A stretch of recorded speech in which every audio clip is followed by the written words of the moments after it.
여러분, 호남에 태양광 발전소가 왕창 엄청나게 많다. 그래서 과잉 생산이 돼서 전기를 팔지 못하고 오히려 태양광 발전소를 멈춰야 되는 그런 상황까지 발생하고 있다는 사실입니다.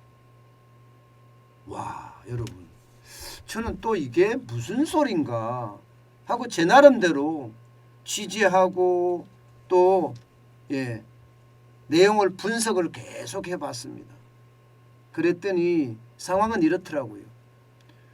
호남 지역에 남는 태양광 전력 2만 1189기가와트입니다. 남는 전력이 태양광으로 생산을 하는데 이게 쓸 곳이 없어요. 쓸 곳이. 왜? 호남 지역은요, 여러분도 알다시피 기업이 그렇게 많지가 않아요. 전기를 소비할 수 있는 그런 시설도 많지도 않고요. 게다가 사람도 인구도 점점 줄어드는 추세예요. 그러니 태양광 전력을 엄청나게 만들어내지만 사실은 태양광 전력 자체가 남는다는 거예요. 그럼 과잉 생산이 되면 한전에서는 어떤 일을 하느냐? 한전에서는요, 생산하는 대로 다 사주지를 못합니다. 쓸 수가 있어야 되잖아요. 쓸 수가. 쓰는 것이 정해져야 되는데 쓰는 것이 없으면 어쩔 수 없이 말입니다. 태양광 발전소 업체들한테 전기 생산하지 마. 이렇게 얘기해야 됩니다. 전기 생산하지 마. 이 말이 무슨 말이에요? 결국은 태양광 발전소가 멈춰 선다는 거잖아요. 게다가 말입니다. 여러분, 호남 쪽에는요, 지금 보시는 것처럼 발전량이 7만 6,161기가와트입니다. 굉장히 양이 많습니다.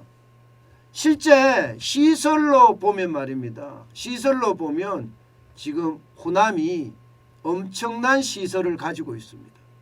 전체 태양광 발전소의 퍼센테이지를 보면요, 전북이 18.3%죠. 그리고 전남이 22.5%입니다. 이거를 다 더하면요 40.8%예요.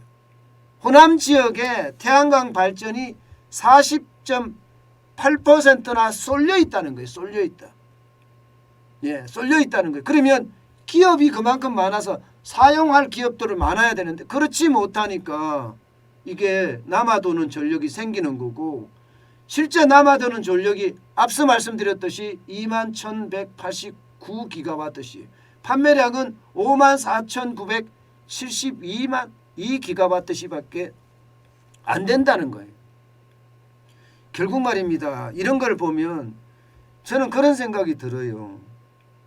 태양광 발전, 신재생 에너지 발전, 굉장히 문재인 정부 들어와서 마치 수건사업처럼 진행을 시켰어요. 그런데 이게 전력의 어떤 사용량을 맞춰서 태양광을 허가를 해줘야 되거든요. 그래야지 이게 쉽게 말하면 손실이 적어집니다. 예를 들어서 제주도가 지금 어떻게 되어 있습니까? 제주도는요, 태양광 발전이 너무 많아서 오히려 남아도는 실정이에요. 그래서 이게 육지로 말입니다. 전기를 보낸다면서 저기 제주도에서 목포 쪽으로 실제 말입니다. 전력선을 깔아서 육지로 보낸다는 거예요. 그런데 전남도 지금 전력이 남아 넘치잖아요. 그죠? 전남도 지금 발전소만 하더라도 엄청나고요. 또한 생산액도 엄청납니다. 4,903기가와트시니까요. 근데 이 자체도 오히려 돈만 들어가지 이게 그만큼 효과가 있겠느냐, 이런 얘기도 지금 나오고 있거든요. 특히 말입니다, 여러분.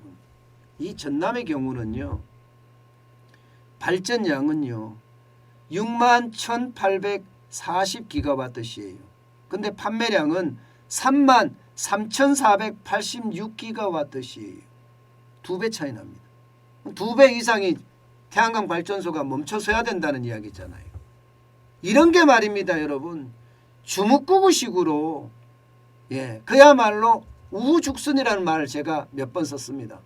우후죽순이라는 말처럼 그냥 무조건 허가만 해주기 바빴던 거예요. 허가만 해주기. 허가만 많이 해주니까 이렇게 말입니다. 태양광 발전소가 멈춰야 되는 최악의 상황을 맞고 있는 거 아니에요. 그러면 여러분, 태양광 업체들은 어떻게 될까요?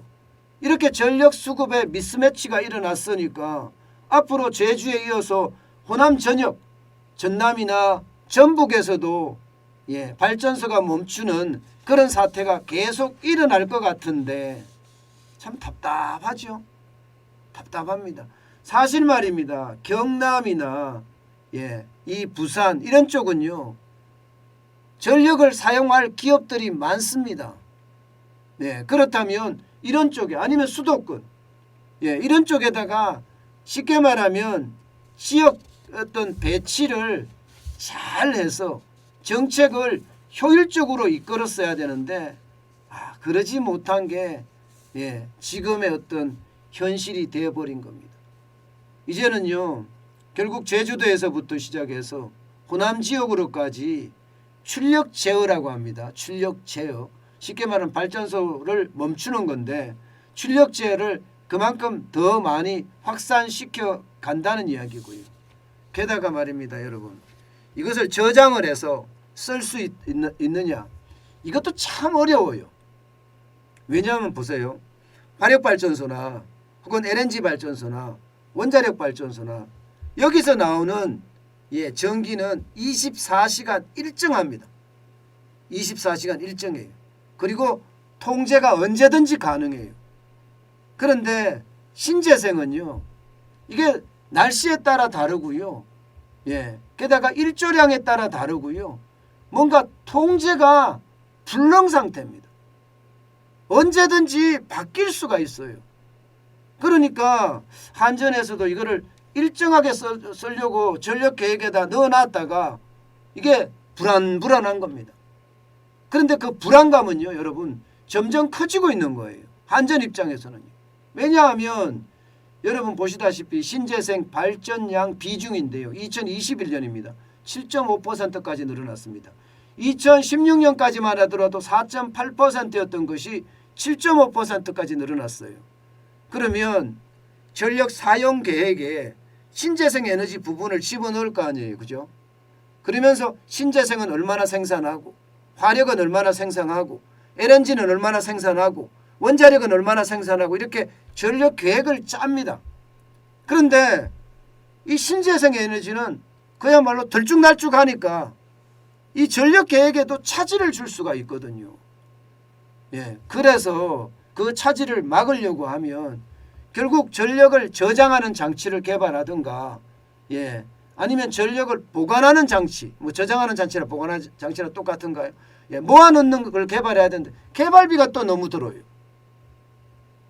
그래서 결국 지금 발전소를 더 이상 천천히 이렇게까지 할 수밖에 없는 지경에 이르렀습니다. 이게 무조건적으로 신재생이 좋다, 태양광이 좋다 이렇게 해서 초래한 비극이 아닐까, 저는 그런 생각 참 많이 합니다. 게다가 말입니다. 호남 지역에 가보면요, 뭐 영남 지역도 마찬가지, 수도권도 마찬가지, 강원이나 충북도 마찬가지지만 야산에 어떤 태양광이 설치된 곳이 너무 많고요. 이것은 뭐 환경훼손은 당연하지요. 게다가 들판에 태양광이 엄청 들어와 있어요. 들판에. 이것은요, 안 그래도 전 세계가 이게 곡물 대란이라고 이야기하는데 거기에도 역행하는 그런 조치가 지금 되고 있다는 거 참 안타깝습니다. 이게 여러분 모든 게 단순한 어떤 판단으로 결정한 것이 아니라 종합적이고 신중해야 됩니다. 그래야만 세금 낭비가 줄어들어요. 무조건적인 내 돈 아니니까 하는 생각으로 정책을 편다면, 쉽게 말하면 퍼주기 정책을 편다면 아마 앞으로 더 어려워지면 어려워졌지 더 좋아지지는 않을 듯합니다. 참 안타까운 현실입니다. 앞으로 태양광 업체들 굉장히 어려워질 거예요. 예, 예상했던 것보다 훨씬 더 어려워질 겁니다. 그렇게 생각하니까 참, 예, 이게 경평성 있는 정책이 얼마나 중요한지를 보여주는 것 같습니다.